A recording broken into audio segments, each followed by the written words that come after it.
जय हिंद साथियों, आप सभी का स्वागत है एजुकेशन बाबा के ऑनलाइन प्लेटफॉर्म पे और मैं हूं एमके एक्सपर्ट। आज हम लोग बात करने वाले हैं, इससे पीछे हमने इन डिफरेंशिएशन के जो क्वेश्चन थे उन सारे क्वेश्चन को ख़त्म कर लिया है और आज हम लोग शुरू करने वाले हैं मध्यमान प्रमेय।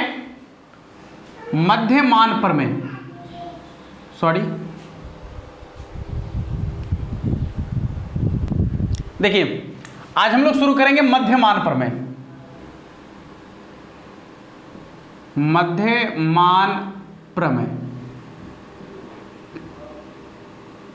ठीक है, यानी मीन वैल्यू थ्योरम।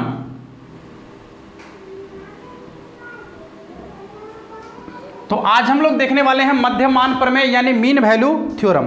बड़ी आसान भाषा में इसको समझने का प्रयास करेंगे और एक अलग टाइप से हम लोग सीखेंगे इसको। और अब जो आप लोग का क्लास होने वाला है, इसमें आपको कॉन्सेप्ट पूरा दिया जाएगा और बहुत सारे जो टाइप आपके क्वेश्चन आपके एग्जाम में आपके बुक में बहुत सारे टाइप का क्वेश्चन है, तो उसमें से टाइप वाइज क्वेश्चन आपको कराया जाएगा और ज़्यादा से ज़्यादा अब आपको खुद प्रैक्टिस करना पड़ेगा। हर क्वेश्चन को सॉल्व नहीं कराएंगे हम उस क्वेश्चन को लेकर चलेंगे जो क्वेश्चन आपके एग्जाम के लिए काफ़ी इंपॉर्टेंट है और उसके साथ साथ टोटल का टोटल जितने भी टाइप के प्रश्न आपके बुक में है, हर टाइप के प्रश्न को आपको बता दिया जाएगा। क्वेश्चन ज़्यादा से ज़्यादा करना आपका दायित्व बनेगा। ठीक है दोस्तों, आइए चलते हैं मध्यमान प्रमेय को देखते हैं कि मध्यमान प्रमेय क्या है। इससे पहले आपको इसी में पढ़ना है रोले का प्रमेय। ठीक है, रोल्स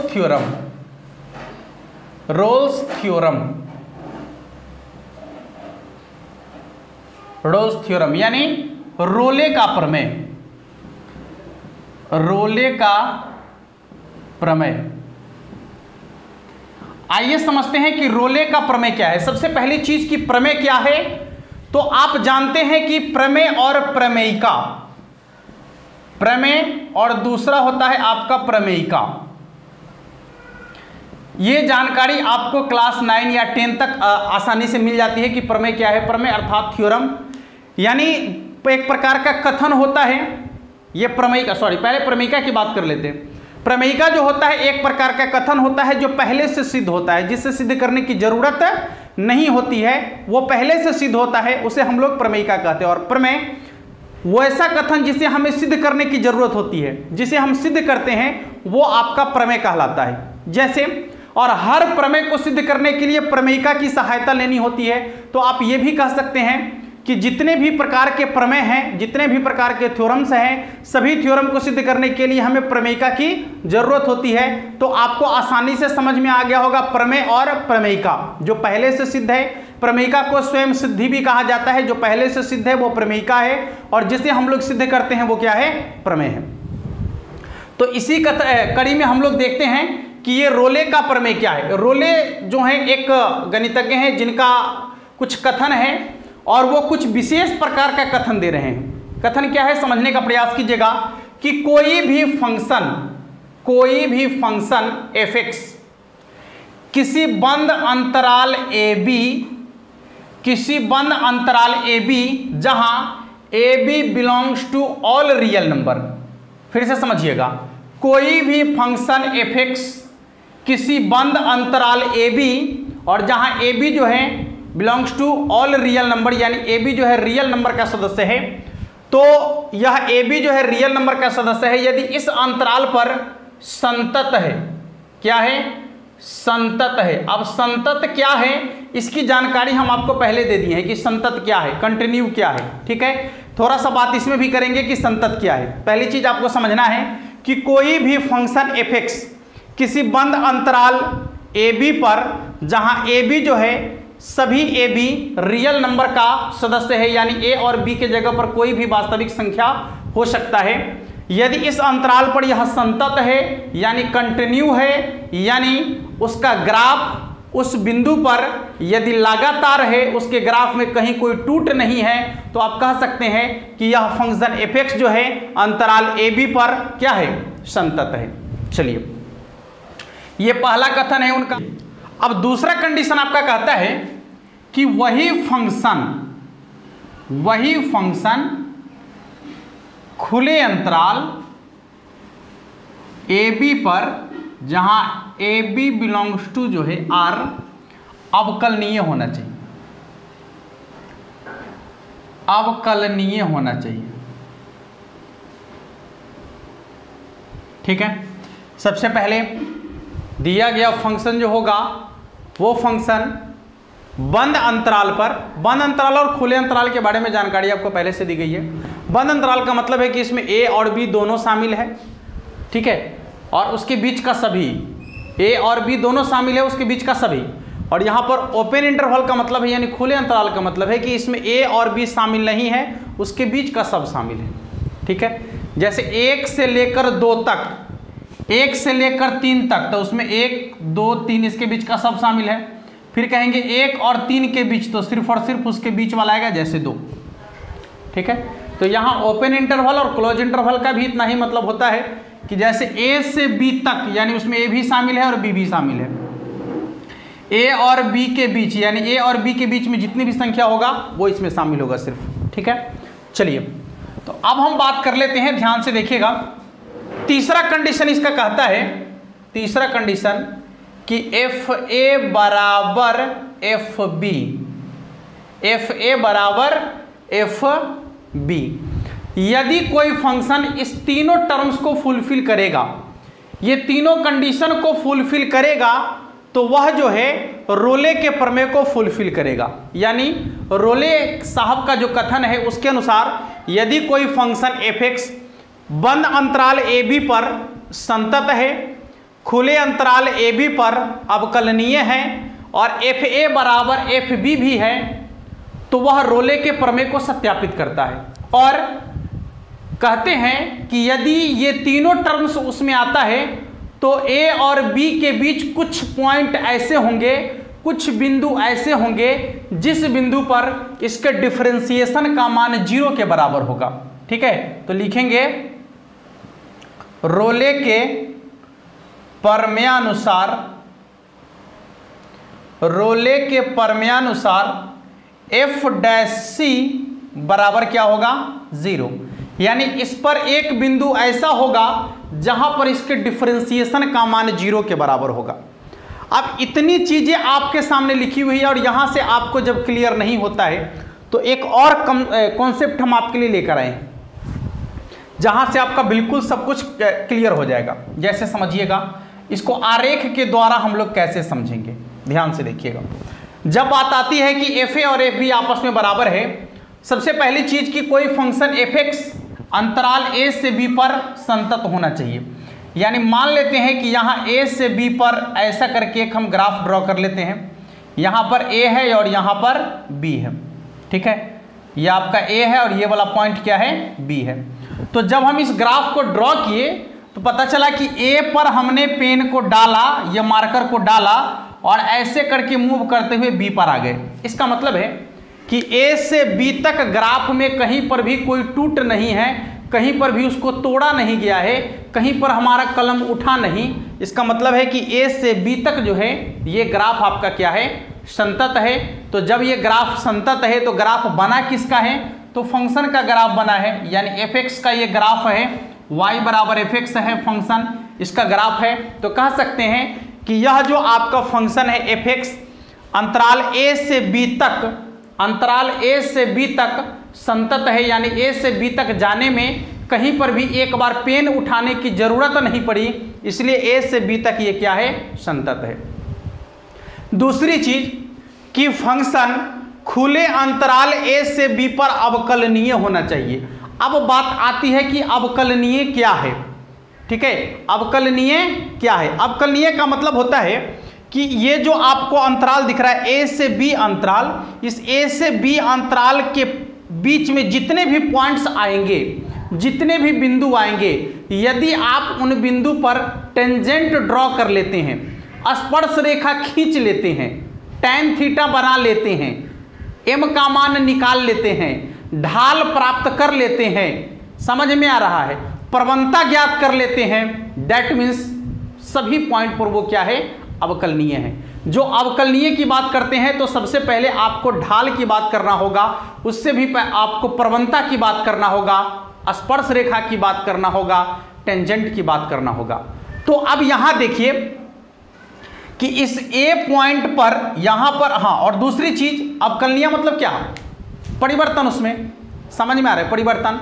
तो इस पॉइंट ए से पॉइंट बी तक जाने में बहुत सारा पॉइंट यहां पर दिख रहा होगा आपको, बहुत सारा पॉइंट है इसके बीच में, बहुत सारा पॉइंट, अनेक पॉइंट हैं, ठीक है। और आप इस प्रत्येक पॉइंट पर जो है स्पर्श रेखा खींच सकते हैं, प्रत्येक बिंदु पर स्पर्श रेखा खींच सकते हैं, यानी टेंजेंट ड्रॉ कर सकते हैं। तो कह सकते हैं स्पष्ट रूप से कि यहां पर ए से बी के बीच अनेक पॉइंट खींच सकते हैं और उस अनेक पॉइंट पर जो है आप आसानी से टेंजेंट ड्रॉ कर सकते हैं। इसका मतलब है कि यहाँ ए से बी के बीच जितने भी पॉइंट्स हैं सभी पॉइंट पर दिया गया फंक्शन जो है आपका क्या है, अवकलनीय होगा, ठीक है, अवकलनीय होगा। क्लियर हो गया।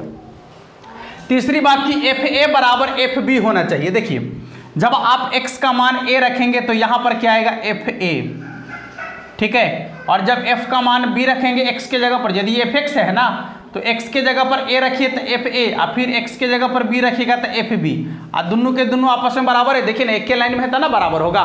यदि यहाँ पर 5 है तो एफ ए का मान भी 5 होगा, एफ बी का मान भी 5 होगा, तो दोनों के दोनों आपस में बराबर है, ठीक है। तो यहां पर जब 3 कंडीशन आपका फुलफिल कर रहा है तो अब रोले का प्रमेय कहता है कि इस पर कुछ ऐसे बिंदु होंगे जिस पर इसका डिफरेंशिएशन का वैल्यू क्या होगा, 0 के बराबर होगा। यानी इसका जो ढाल होगा, सीधा सीधा समझिए कि इसका जो ढाल होगा वह आपका बिल्कुल 0 होगा। अब ढाल समझने के लिए थोड़ा सा हम आपको इधर लेकर आते हैं। ढाल क्या है, देखिए ये जो आपको दिख रहा है एक्स अक्ष और वाई अक्ष, इस एक्स अक्ष और वाई अक्ष के साथ एक तीसरी रेखा एक्स अक्ष के धनात्मक दिशा में जो कोण बनाते हुए निकलता है वो कहलाता है ढाल। क्या कहलाता है, ढाल, या उसको कहते हैं स्पर्श रेखा, टेंजेंट। यही आपका ढाल है, यही आपका स्पर्श रेखा है, यही आपका स्पर्श रेखा है, यही आपका प्रवणता है। इसी को आप प्रवणता भी कह सकते हैं, इसी को टैन थीटा भी कह सकते हैं, इसी को एम भी कह सकते हैं, इसी को dy बटा dx भी कह सकते हैं, या इसी को f डैश x भी कह सकते हैं, ठीक है। ये जो x जो आपको ये दिख रहा है x अक्ष y अक्ष यानी चतुर्थांश, इसमें x अक्ष के धनात्मक दिशा के साथ जो कोण बनाता हुआ ये गुजर रहा है रेखा, ठीक है, ये कहलाता है ढाल, स्पर्श रेखा, टेंजेंट, प्रवणता, टैन थीटा, एम, dy बटा dx या f डैश x, कुछ भी कह लीजिए आप, ठीक है। तो अब आप समझिए कि यह ढाल जो है, यह ढाल, यदि यह ढाल इस x अक्ष के समांतर हो जाए, इस x अक्ष के समांतर हो जाए, समझ में आ रहा है, ये ढाल जो है आपका, यह स्पर्श रेखा, यह स्पर्श रेखा यदि x अक्ष के समांतर हो जाए, x अक्ष के समांतर हो जाए, तो अब आप बताइए कि जब x अक्ष के समांतर होगा तो उस समय थीटा का मान कितना के बराबर होगा, क्या होगा, 0 डिग्री। हाँ, इसके और इसके बीच कितना डिग्री कोण बना है, 0 डिग्री का। तो आप बताइए कि tan 0 डिग्री यानी हो जाएगा आपका tan 0 बराबर क्या होता है, 0। और इसी को बोलते हैं हम लोग क्या, इसी को आप m भी कह सकते हैं, इसी को dy बटा dx भी कह सकते हैं, या इसी को f डैश x भी कह सकते हैं। तो सिंपल है कि जब यह ढाल x अक्ष के समांतर है, अच्छा बताइए कि अभी यहाँ पर कोई ढाल आपको दिख रहा है क्या, बिल्कुल ऐसा प्लेन है, ऐसा प्लेन है, तो यहाँ पर कोई ढाल दिख रहा है क्या। हाँ, इसको थोड़ा सा उठाएंगे ढाल बनेगा, थोड़ा सा उठाएंगे ढाल बनेगा, थोड़ा सा उठाएंगे ढाल बनेगा, माने ऐसे करके ढाल बनते जाएगा ना। दूसरी चीज कि जब यह आपको दिख रहा है कि मान लीजिए कि यदि यह x अक्ष पर ऐसे लंबवत खड़ा हो जाए, यहाँ पर 90 डिग्री का कोण बनाएगा, यानी हो जाएगा उस समय tan 90 डिग्री, और tan 90 डिग्री बराबर क्या होता है, इन्फिनिटिव। तो अब बताइए कि जब कोई खंभा ऐसे बिल्कुल सीधा खड़ा है ऐसे, तो इसका ढाल क्या है, इन्फिनिटिव है ना। इस पर कोई चढ़ेगा धड़ाम से गिर जाएगा, मुंह कान फूट जाएगा, नहीं। आप सीधा कोई पेड़ पर ऐसे चढ़ेंगे तो और चाहेंगे कि उस पर से फिसल जाएं, ठीक है, तो क्या संभव है क्या, उस पर चढ़ के यदि आप फिसलने का प्रयास कीजिएगा तो उसका ढाल जो होता है अपरिभाषित होता है, इन्फिनिटिव। एक बार ऊपर से धड़ाम नीचे गिरिएगा, मुंह कान सब फूट जाएगा, ठीक है। हाँ, तो ढाल पर यहाँ पर जो है यदि बिल्कुल ऐसे फ्लैट है, जैसे चौकी पर आप सूत जाते हैं तो कभी फिसलते हैं, और उसी तरह चौकी को इस तरह से उठा देता है तो उन्हें मुँह उलट जाते हैं, समझ में आ रहा है। तो वही बात है। तो अब समझिए कि यदि ए और बी के बीच में एक पॉइंट यहां पर हम देखते हैं जहां से यह एक्स अक्ष के समांतर हो जाए, तो यहां से आपको दिख रहा है कि यह एक्स अक्ष के समांतर है, देखिए ना, एक्स अक्ष के समांतर यह स्पर्श रेखा आपको दिख रहा है। इसी पॉइंट को हम सी मान लेते हैं, इस पॉइंट को क्या मान लेते हैं, सी मान लेते हैं। तो इस सी पॉइंट पर जो है आपको दिख रहा है कि यहां पर स्पर्श रेखा की प्रवणता कितना होगा, बिल्कुल 0 के बराबर। नहीं, यहां पर स्पर्श रेखा की प्रवणता क्या होगा, बिल्कुल 0 के बराबर, और इस पॉइंट को सी माने हैं, इसलिए एफ डैश सी बराबर क्या हो जाएगा आपका 0। एफ डैश सी बराबर क्या हो जाएगा 0। अच्छा, दूसरे ग्राफ से हम थोड़ा सा समझने का प्रयास करते हैं, इसको ध्यान से देखिएगा। एक ग्राफ और ड्रॉ करते हैं, ये तो पहला हो गया, इसका और भी कुछ संभावना बन सकता है जिस पर हम विचार करेंगे अभी, थोड़ा सा ध्यान से देखिएगा। मान लीजिए कि एक ऐसा भी तो हो सकता है ना, ध्यान से देखिएगा, ऐसा भी तो संभव है, देख लीजिए, ऐसा भी ग्राफ संभव है। नहीं, यहां पर पॉइंट ए होगा, ये वाला ए है, और यहां पर क्या है, बी है, ये ए है और ये बी है। तो अब आप देखिए कि यहाँ ए से बी तक में पूरा का पूरा ग्राफ जो है एकदम आसानी से बन गया है, कहीं पर भी एक बार कलम उठाने की जरूरत नहीं पड़ी है। इसका मतलब कि ए से बी तक क्या है, संतत है। फिर आप खुले अंतराल की बात कर लेते हैं जिसमें ए और बी को शामिल नहीं करना है। तो ए और बी को शामिल नहीं करना है, तो इसके बाद देखिए इसके प्रत्येक पॉइंट पर आपको कुछ परिवर्तन दिख रहा है, ठीक है। यानी ए से बी के बीच सभी बिंदु पर स्पर्श रेखा खींच सकते हैं, टेंजेंट ड्रॉ कर सकते हैं, इसलिए ए से बी के बीच सभी बिंदुओं पर यह क्या है आपका अवकलनीय है। समझ में आ गया। तो तीसरी बात कह रहा है कि एफ ए बराबर एफ बी भी होना चाहिए। देखिए ना, यहां पर एफ ए होगा, यदि ये वाई बराबर एफ एक्स है,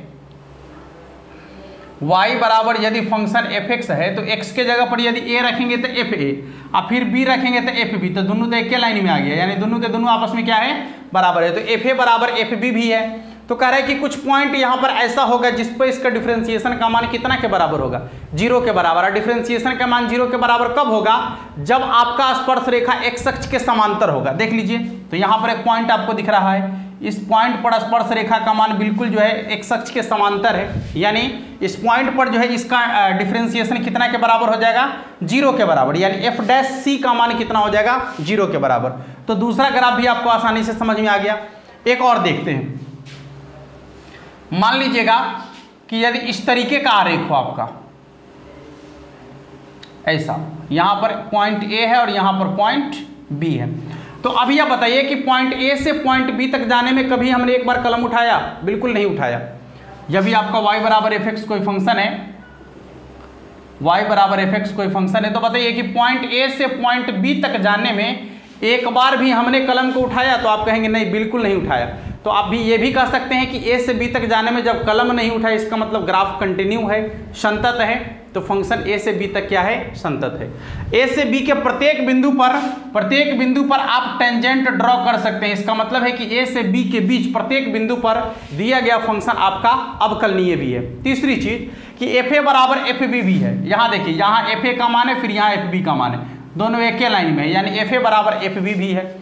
तो यहाँ पर आपको दो पॉइंट ऐसा दिख रहा है जिस पर इसके डिफरेंशिएशन का वैल्यू 0 के बराबर होने वाला है। कौन कौन पॉइंट है, तो एक पॉइंट आपको यहाँ दिख रहा है जहाँ यदि आप टेंजेंट ड्रॉ करते हैं तो एक्स अक्ष के समांतर बन के आता है, और एक पॉइंट आपको यहाँ दिख रहा है जिस पर आप टेंजेंट ड्रॉ करते हैं तो एक्स अक्ष के समांतर आपको पता चल रहा है। ठीक है, तो अभी हम बोले हैं कि यहाँ पर जो आपको पॉइंट मिलेगा, कुछ पॉइंट कहने का मतलब क्या, एक नहीं, एक भी हो सकता है, एक से ज़्यादा भी हो सकता है। ठीक है, तो ए और बी के बीच कुछ पॉइंट ऐसे होंगे जिस पर उसके डिफरेंशिएशन का वैल्यू कितना के बराबर होगा, 0 के बराबर। ऐसा कब होगा, जब फंक्शन बंद अंतराल ए से बी पर संतत होगा, जो आपको यहाँ दिख रहा है, खुले अंतराल ए से बी पर अवकलनीय होगा, और तीसरा पॉइंट कि एफ ए बराबर एफ बी होगा, तो जाकर जो है यह एफ डैश सी का मान 0 के बराबर होगा। ए और बी के बीच में कुछ ऐसे पॉइंट होंगे जिस पॉइंट पर उसके डिफरेंशिएशन का वैल्यू कितना के बराबर होगा, 0 के बराबर होगा,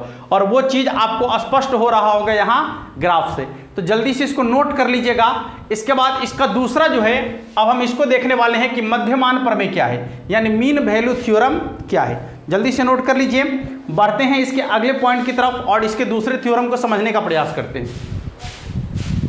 देखिए, दूसरा कॉन्सेप्ट आपका कहता है मध्यमान प्रमेय का, जो चीज आप रोले के प्रमेय में देखे हैं उतना ही आपको इसमें देखना है। दो चीज तो आपको देखना ही देखना है। क्या?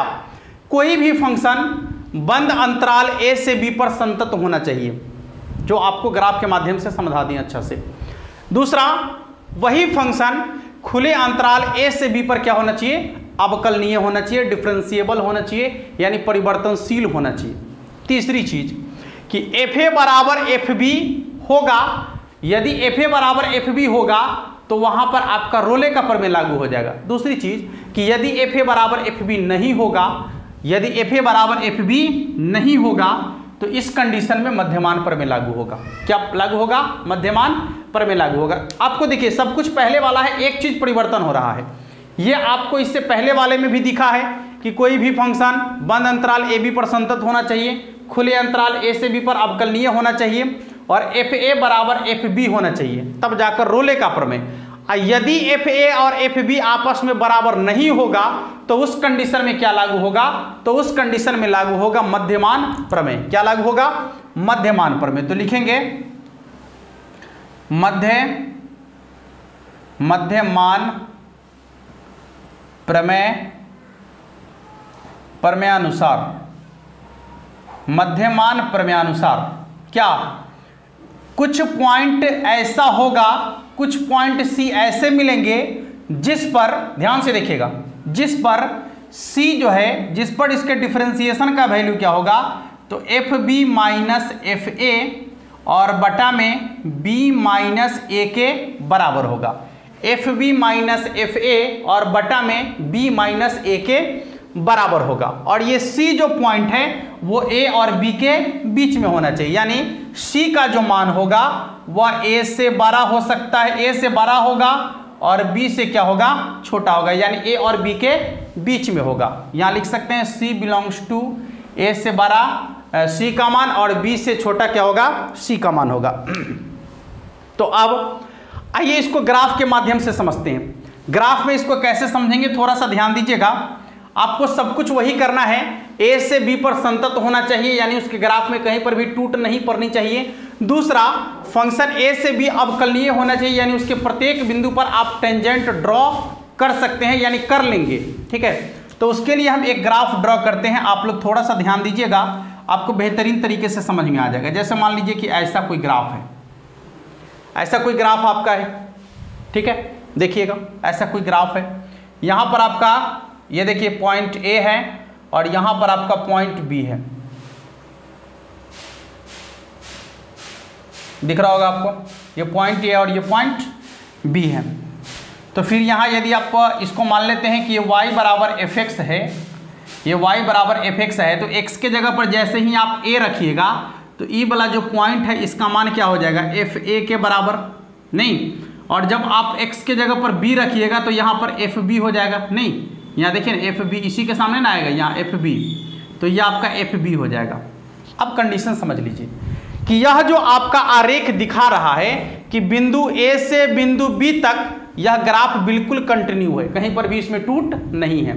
पहला कंडीशन फुलफिल हो रहा है। दूसरा, पॉइंट ए से पॉइंट बी के बीच में प्रत्येक बिंदु पर आप टेंजेंट भी ड्रॉ कर सकते हैं, यानी इसके प्रत्येक बिंदु पर मान परिवर्तनशील है, डिफरेंशिएबल है। क्लियर हो गया। तीसरी चीज कि एफ ए बराबर एफ बी नहीं है, एफ ए का मान यहाँ है और एफ बी का मान यहाँ है, दोनों आपस में बराबर नहीं है। तो जब आपस में बराबर नहीं है इसका मतलब है कि अब मध्यमान का प्रमेय लागू होगा इसमें। अब मध्यमान का प्रमेय क्या कहता है, समझिए इस चीज को ठीक से, कि ए और बी के बीच कुछ ऐसे पॉइंट सी होंगे जिस पर इसके डिफरेंशिएशन का वैल्यू जो है F B minus F A बटा में बी माइनस ए के बराबर होगा, F B minus F A बटा में बी माइनस ए के बराबर होगा। तो हमारा ये मन कर रहा है कि ऐसा क्यों होगा। आइए इस चीज को देख लेते हैं। सबसे पहले यहां से यहां तक एक छेदक रेखा खींच लेते हैं, ठीक है।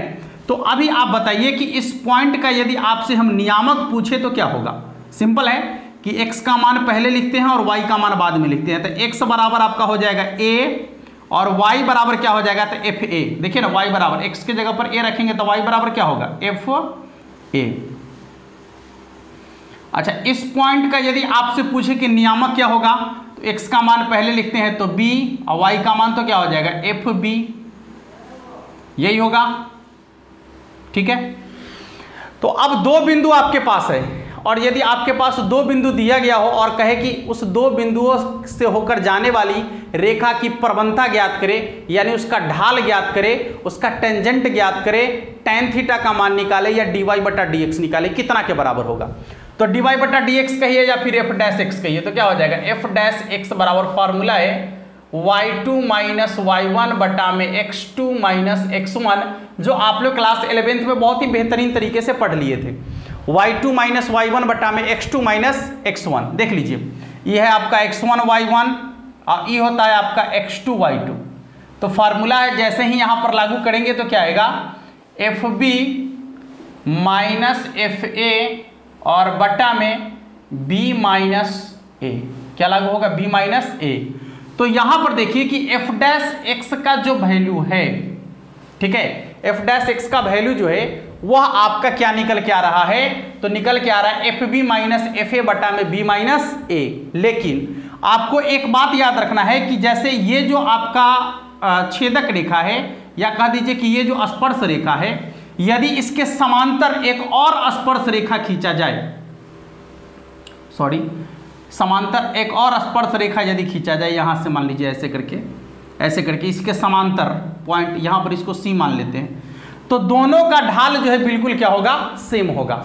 दोनों का ढाल बिल्कुल क्या होगा, सेम होगा। आप समझ सकते हैं आसानी से कि यदि आपके पास कोई टेबल है, टेबल के एक सिरे को आप थोड़ा सा टेबल को उठा दीजिए, तो टेबल के एक सिरे का ढाल जितना होगा उतना ही टेबल के दूसरे सिरे का भी ढाल होगा नहीं, क्योंकि दोनों एक दूसरे के समांतर है। आप सीढ़ी को ले लीजिए, सीढ़ी के एक बांस का जितना ढाल रहेगा उतना ही ना दूसरे बांस का ढाल होगा, क्योंकि दोनों एक दूसरे के समांतर होता है। वही चीज यहां भी लागू हो रहा है कि इसके समांतर एक रेखा हम खींचे, क्योंकि हमें चाहिए ये जो आपका फंक्शन है, इस फंक्शन पर हमको कुछ ऐसे पॉइंट मिलेगा जिस पॉइंट पर उसका डिफरेंशिएशन जो है F B minus F A बटा में बी माइनस ए के बराबर होगा। तो देखिए, जब यहाँ पर इसके समांतर एक रेखा खींचा गया और इस पॉइंट को हम C मान लेते हैं, तो क्या निकल के आएगा, एफ डैश C बराबर F B minus F A और बटा में क्या आ जाएगा, तो b माइनस ए, बटा में क्या आ जाएगा, b माइनस ए। तो ये निकल के आया आपका मध्यमान का प्रमेय।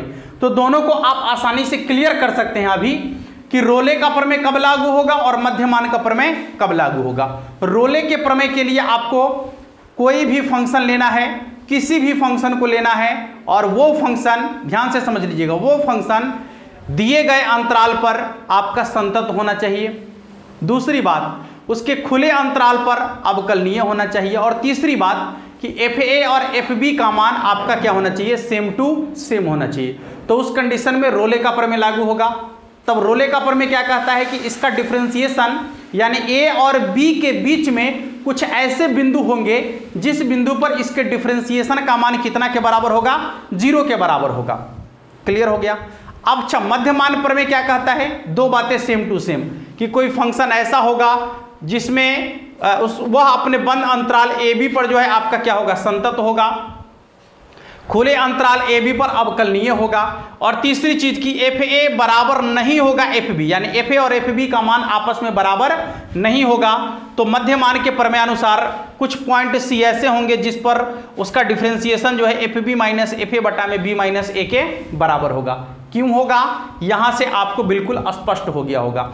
और एक बात और हम आपको कहना चाहेंगे कि यदि आपने कंटिन्यूटी वाला वीडियो नहीं देखा है, हमारा जो कंटिन्यूटी वाला वीडियो है, क्योंकि वहां पर पहले आप कंटिन्यूटी और उसके बाद अवकलनीयता दोनों को आप आसानी से समझ लीजिएगा, तब आपको यहां समझ में आएगा। क्योंकि यहां पर आपको सिद्ध करना नहीं है, यहां पर सिर्फ और सिर्फ आपको फंक्शन देखकर पता करना है कि यह फंक्शन संतत है या नहीं है। समझ में आ रहा है? आपको सिर्फ देखकर पता करना है कि ये फंक्शन संतत है या नहीं है, अवकलनीय है या नहीं है, आपको देखकर पता करना है। इसलिए आप कंटिन्यूटी वाले वीडियो को एक बार पुनः से देख लीजिएगा, ताकि आपका जो है कंटिन्यूटी और अवकलनीयता यानी संतता और अवकलनीयता दोनों जब क्लियर हो जाएगा तो ये 2 पॉइंट आपको थोड़ा सा भी नहीं देखना पड़ेगा, और यही 2 पॉइंट मेन है आपके लिए। तीसरा पॉइंट तो बहुत आसान होता है, जो आपका अंतराल दिया हुआ है उसमें से एगो यहां रख दीजिए और फिर दोबारा रख दीजिए, बराबर हो गया तो रोले का प्रमेय लागू होगा, अब बराबर नहीं होगा तो मध्यमान प्रमेय लागू होगा। ठीक है, तो ये जो 2 पॉइंट आपके लिए हैं संतत और अवकलनीयता, ये दोनों पॉइंट को आप पिछले वाले वीडियो में आसानी से देख लीजिए। जब आप उसको देख लीजिएगा तो आपको सब कुछ क्लियर हो जाएगा। ठीक है दोस्तों, अगले दिन हम लोग इस पर क्वेश्चन करने वाले हैं और 1 से 2 वीडियो में इसके क्वेश्चन को पूरा समाप्त कर लेंगे, फिर आगे बढ़ेंगे इसके एप्लीकेशन ऑफ डेरिवेटिव्स यानी अवकलन का क्या है उसका अनुप्रयोग, उस पर हम लोग आगे बढ़ेंगे। आज के लिए इतना ही, मिलेंगे फिर अगले वीडियो में, तब तक के लिए जय हिंद।